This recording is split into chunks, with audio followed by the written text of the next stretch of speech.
For Thanksgiving this year, I want to experiment with my favorite squash, butternut squash. And my goal is to create 2 new recipes that both highlight butternut squash and are worthy of a Thanksgiving meal. Now, instead of peeling the squash first, I found that it's just easier to roast them whole. These 2 medium-sized squash I roasted at 350 degrees for 1 hour. They're easier to peel this way, and I actually roasted them yesterday and stuck them in the fridge.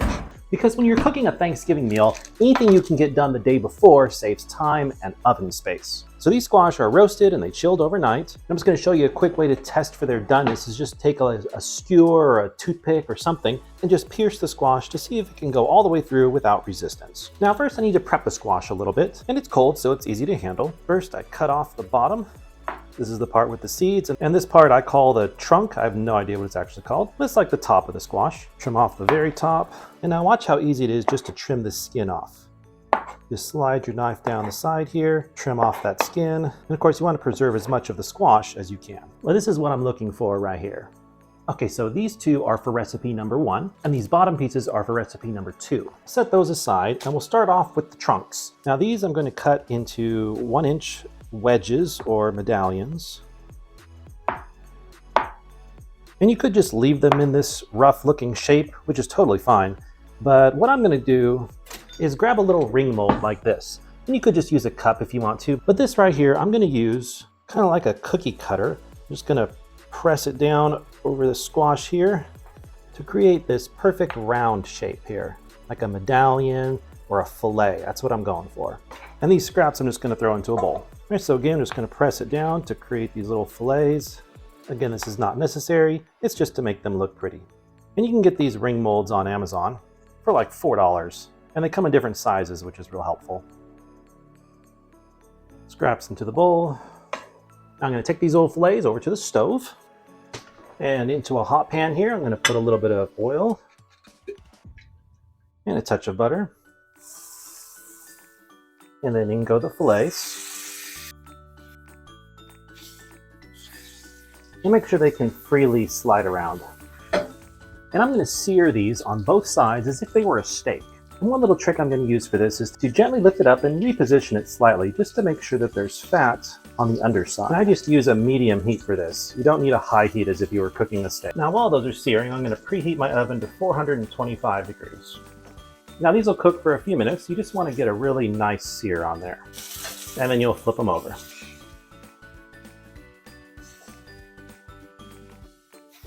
Again, shift around a little bit just to make sure that there's some fat for it to cook in. And once they've got a nice little sear on the other side, I'm going to add a little dollop of butter and a couple of fresh sage leaves. Then I cut off the heat and the whole thing goes into the oven to roast for about 10 to 15 minutes. Now, if I was preparing for Thanksgiving, I would have done all those steps the day before. And then the day of, I would simply take it out of the refrigerator and roast it for 15 minutes and then serve. And when they're done, they should look a little something like this. And you can flip them and kind of pick the side that looks prettiest. And I'm going to tip the pan and kind of baste them with that sage butter a little bit. And here's my plan to serve these.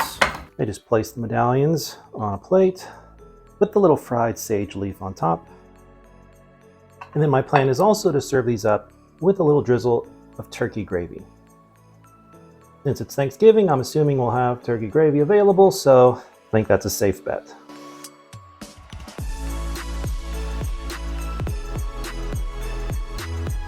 And I think what I'll do is just serve them all on one plate, and people can choose the one they want and add gravy to it if they want to as well.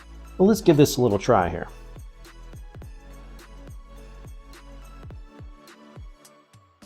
Guys, that is a real treat, I'm telling you. Rich, nutty butternut squash, the turkey, the little crispy sage. It's really a different way to eat butternut squash, and it's delicious. This is my plan, and I'm really hoping people like it. And I'll test it with the kids when they get home from school. I mean, that is delightful, it really is. Now, the second recipe I want to test are these butternut squash pinwheels. Remember all those scraps? Well, we're going to use those now. We're just going to add these end pieces to it. I am going to de-seed these first, though. I'm just going to scrape off the seeds into a little strainer here. And I'll save those for roasting. So I'll take the skin off like I did before with the other parts of the squash. Add that to the scrap bowl. And I'm going to take the scraps. I'm just going to mash it up a bit with a fork here. You could throw this into a food processor if you want, just to speed it up.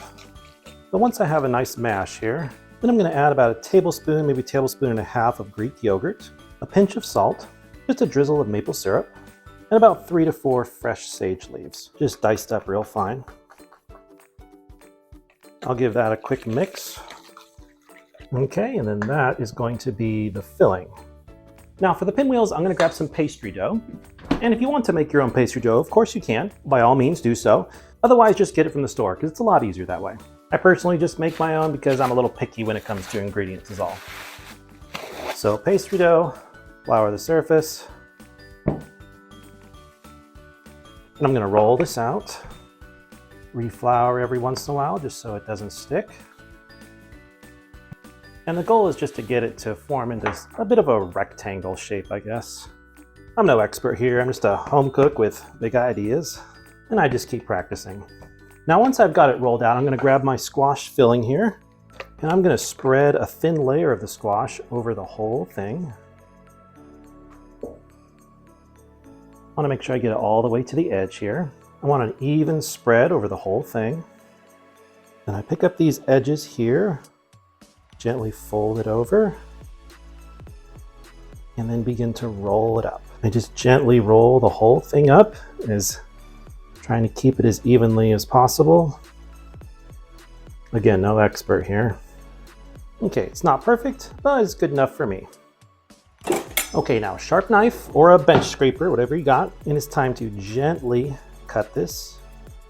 This is why I'm using a sharp knife, so I don't crush the dough. Then I cut each of those into 3 pieces. Just make a little pinwheel like that. And if you guys know a better way to cut these, let me know in the comments below because I'm all ears. This works, it just feels really delicate.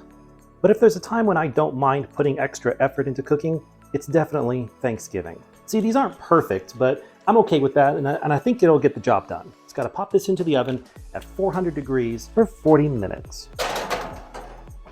And of course, I'll put the exact time down in the description below for you. Now for the seeds, I think I'll just roast these up. I'll rinse them and clean them up a bit, let them dry for a few minutes, spice them up here with a little salt, pepper, a touch of oil, a touch of maple syrup and some paprika. Throw them into the oven and let them roast at 400 degrees. This just creates a little snack that's sweet, crunchy, and delicious. There we go, some beautiful pinwheels. I did pull these out with 10 minutes left to cook just to brush the tops with butter. Now they may not look perfect, but I have a feeling they're going to be delicious. I'll give these a taste in just a bit. Just need to let them cool off for a few minutes.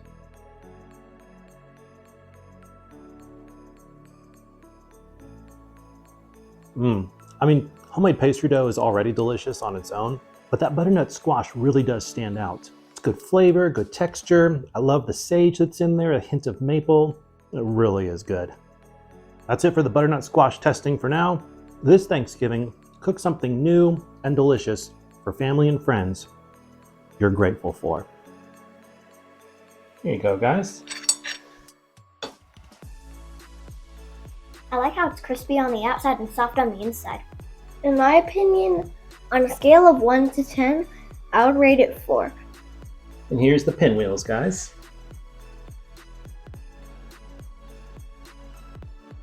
By the way, I'm Ron and this is Hermione. On a scale of 1 to 10, for this one, I would give it an 8. This is really good. This is so good. I like how it's the pastry dough combined with the butternut squash. Happy Thanksgiving!